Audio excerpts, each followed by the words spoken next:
এই অধ্যায়ে আমরা একটি ক্যালেন্ডার তৈরির প্রজেক্ট কিভাবে করতে হয় সেটি দেখব। দেখুন আমরা পর্দায় একটি ক্যালেন্ডার দেখতে পাচ্ছি। আমরা জানি যে বিভিন্ন কোম্পানির বিভিন্ন প্রতিষ্ঠানের বিভিন্ন ধরনের ক্যালেন্ডার তৈরি করার প্রয়োজন হয়। গ্রাফিক ডিজাইন অত্যন্ত চমৎকার ক্যালেন্ডার ক্রিয়েট করা যায়। আপনি যদি ভালো ডিজাইনার হতে পারেন তাহলে এই ধরনের বিভিন্ন প্রতিষ্ঠানে কন্ট্যাক্ট নিয়ে আপনি ক্যালেন্ডার তৈরি করে আপনি যদি দামি তাদেরকে দেখাতে পারেন তাহলে এরকম প্রচুর কাজের অফার পেতে পারেন আপনি। যাই হোক, তো আমরা এই ক্যালেন্ডারটি করার জন্য আমরা দুটি সফটওয়্যার ইউজ করেছি, ফটোশপ এবং গ্রাফিক্স আর্টিস্ট সফটওয়্যার ইলাস্ট্রেটর। মূলত দুটি সফটওয়্যারই প্রয়োজন রয়েছে, বিশেষ করে এই ইলাস্ট্রেটর এই যে লেখাগুলো রয়েছে এই লেখাগুলো কোয়ালিটি ভালো আসার জন্য। যদিও ফটোশপে লেখা যায় কিন্তু এই লেখাগুলি ছোট ছোট লেখাগুলো ফটোশপে লিখলে এটার পারফেক্ট কোয়ালিটি আসবে না। এজন্য এই লেখাগুলো ইলাস্ট্রেটরে নিয়ে লিখতে হয়। প্লাস এই লেখার যে ডিসটেন্স মেজারমেন্ট, প্রতিটা লেখার মধ্যে একটা সিমিলারিটি রেখে দূরত্ব, এসব কিছু ইলাস্ট্রেটরে খুব সুন্দরভাবে করা যায়। এই জন্য আমরা ব্যাকগ্রাউন্ডটা ফটোশপে করে ইলাস্ট্রেটরে বাকিটা করেছি। তো আমরা পুরোটাই আমরা প্র্যাকটিক্যালি এখন করব। দেখুন, এই জন্য প্রথমে আমাদের একটি নতুন ফাইল ক্রিয়েট করতে হবে এবং অবশ্যই ইঞ্চি করতে হবে, যেহেতু আমরা এটিকে প্রিন্ট আউটপুট হিসেবে করব। তো এই জন্য আমাদেরকে এখানে ইঞ্চির যে মেজারমেন্ট সেটি আমাদেরকে স্পেসিফিক করে দিতে হবে ওয়াইড এবং হাইট বক্সে। আমরা ক্যালেন্ডারটির মাপ নিয়ে নিব, স্কেল দিয়ে সুন্দরভাবে মেপে যে কত বাই কত, ওয়াইড কত এবং হাইট কত সেটি আমরা এখানে বসিয়ে দিব। এখানে আমরা ওয়াইডে সাপোজ আমরা 25 দিয়ে দিলাম এবং হাইট আমরা 35 নির্বাচন করি এবং রেজুলেশন আমরা 200 দিয়ে দিব, যেন আমাদের ডিজাইনটি খুবই কোয়ালিটিফুল হয়। এবং কালার মোড আমরা এখানে সেম এক কালার দেবো, যেহেতু এটা 4 কালার একটি ক্যালেন্ডার হবে। এরপর আমরা ওকে বাটনে ক্লিক করব। তো আমরা ক্যালেন্ডারের দামই অলরেডি পেয়ে গেছি। তো এখন আমরা জাস্ট ডিজাইন করব আমাদের ইচ্ছে মতো। এরপর আমরা প্রজেক্টটি একবার দেখে নিব যে আমাদের প্রজেক্টটিতে ব্যাকগ্রাউন্ডে একটি ইমেজ, তো এই ইমেজটি আমাদের এখন আনতে হবে। তো আমরা অলরেডি ইমেজটি এনেছি।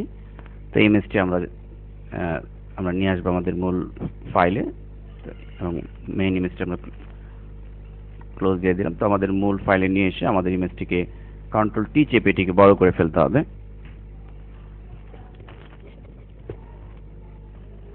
শিফট অল্টার ধরে আমরা এটিকে বড় করে ঠিক এভাবে আমরা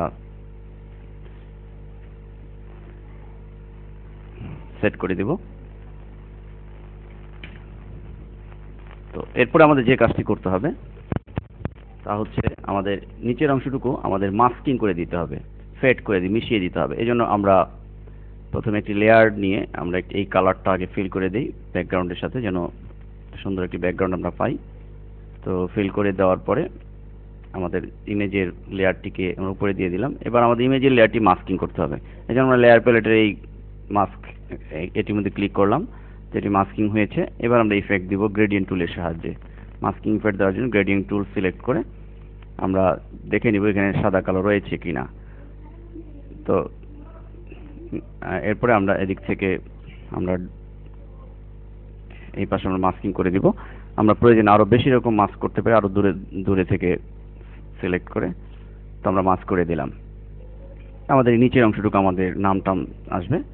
এরপর আমরা আমাদের দ্বিতীয় যে কাজটি রয়েছে, দ্বিতীয় কাজটি আমরা দেখতে পাচ্ছি যে আমাদের এখানে 2004 এই 2004 লেখাটি আমরা লিখব। আমরা যদি লক্ষ্য করি, দেখুন 2004 লেখাটি আমরা 2004 লেখার মধ্যে একটি স্পেশাল ইফেক্ট রয়েছে, কাটা কাটা। তো এই ধরনের ইফেক্ট আমরা এখন দেব। তো এই লেখার এই স্টাইল ইফেক্টটি মূলত আমাদের দিতে হবে অ্যাডোবি ইলাস্ট্রেটরের মাধ্যমে, যেটা কিনা খুব সুন্দরভাবে সহজে দেওয়া যায়। তো আমরা এখন অ্যাডোবি ইলাস্ট্রেটরে চলে যাব। অ্যাডোবি ইলাস্ট্রেটরের মাধ্যমে আমরা লেখাটি দিব। তো অ্যাডোবি ইলাস্ট্রেটরে আমরা লেখাটি লিখে নিব 2000 এবং লিখে আমরা এই ক্যারেক্টার প্যালেট হতে এখান থেকে সাইজ আমরা বাড়িয়ে দিব। এখানে আমরা 145 দিয়ে দিলাম, সাইজ বড় হলো। এরপর আমাদের লেখাটিকে ক্রিয়েট আউটলাইন করে নিতে হবে ইফেক্ট দেওয়ার জন্য। তো এরপর আমরা ইফেক্টটি দিব। তো ইলাস্ট্রেটরে বিভিন্ন কমান্ড অ্যাপ্লাই করে আমরা লেখাটিকে ঠিক এরকম স্টাইল করে নিব। তারপর এটিকে আমরা কপি করে জাস্ট কন্ট্রোল সি কপি করার মাধ্যমে আমরা এখানে ইলাস্ট্রেটরের যে সমস্ত কমান্ড দিয়ে এগুলো করেছি, আমরা আমাদের ইলাস্ট্রেটর টিউটোরিয়ালে বিস্তারিত আলোচনা করেছি এই সম্পর্কে। তো আমরা কন্ট্রোল সি চেপে কপি করে আমরা আমাদের যে মূল ফটোশপে নিয়ে জাস্ট আমরা এটিকে পেস্ট করে দিব আমাদের মূল ফাইলে। আমাদের মূল ফাইল হচ্ছে এটি। তো এখানে আমরা এনে পেস্ট করে দিলে, কন্ট্রোল ভি চেপে পেস্ট করে দিলে আমাদের যে মেসেজ বক্স আসবে সেখানে, তো এই ডায়লগ বক্সে আমরা জাস্ট ওকে ওকে ক্লিক করে দিব। তাহলেই আমরা আমাদের কাঙ্ক্ষিত লেখাটি পেয়ে যাব। তো আমরা দেখতে পাচ্ছি লেখাটি চলে এসেছে। এরপর আমাদের এই লেখাটিকে ফটোশপে কিছু বিশেষ ইফেক্ট দিতে হবে, যেমন অ্যাম্বুশ ইফেক্ট, যেটা কিনা আবার আমরা ইলাস্ট্রেটরে দিতে পারবো না। Layer style and bevel and ambush, এই ইফেক্টটি আমরা দিব এখন। বেভেল অ্যান্ড অ্যাম্বুশ দেওয়ার পর আমরা এখানে দেখতে পাচ্ছি স্টাইলটি। এরপর আমরা প্রয়োজনীয় ড্রপ শ্যাডো দিয়ে দেখতে পারি কেমন লাগে, এবং অপোসিটি একটু কমিয়ে দিলাম। তো বেভেল অ্যান্ড অ্যাম্বুশ এবং ড্রপ শ্যাডো দুটি ইফেক্টই আমরা এখানে দিলাম, এন্ড দেন ওকে বাটনে ক্লিক। তো আমরা একটু জুম বড় করে দেখে নিতে পারি আমাদের 2004 লেখাটি কিরকম হয়েছে। তো আমরা ঠিক সোজা এই বরাবর বসিয়ে দিলাম। এখানে আমরা আমাদের ডিজাইনের ক্যালেন্ডারের সাইজ অনুযায়ী আমরা প্রয়োজনে একটু ছোট করে নিতে পারি।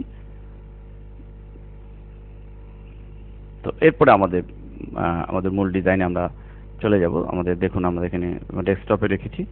আমাদের লিখতে হবে জানুয়ারি, এবং আমাদের ফটোশপে যে কাজগুলো আমরা করবো, জানুয়ারি লেখাটা আমরা ফটোশপে লিখে নিয়ে যাবো, এবং আমাদের এখানে যে আলহেরা মাল্টিমিডিয়া কোম্পানির নাম এটি লিখে, বাকি ইলাস্ট্রেটর শুধু এগুলো এইটুক করবো। তো আমরা প্রথম অধ্যায় শুধু এখানে জানুয়ারি লিখব, এবং আমরা অবশ্যই কালার চেঞ্জ করে নিব। নেভগুলো কালার দিয়ে আমরা এই জায়গাটির মধ্যে ফন্ট আমরা এরিয়াল ব্ল্যাক ফন্টে আমার সাইজ আমরা একটু বাড়িয়ে দিব 30, এবং এখানে লিখব জানুয়ারি।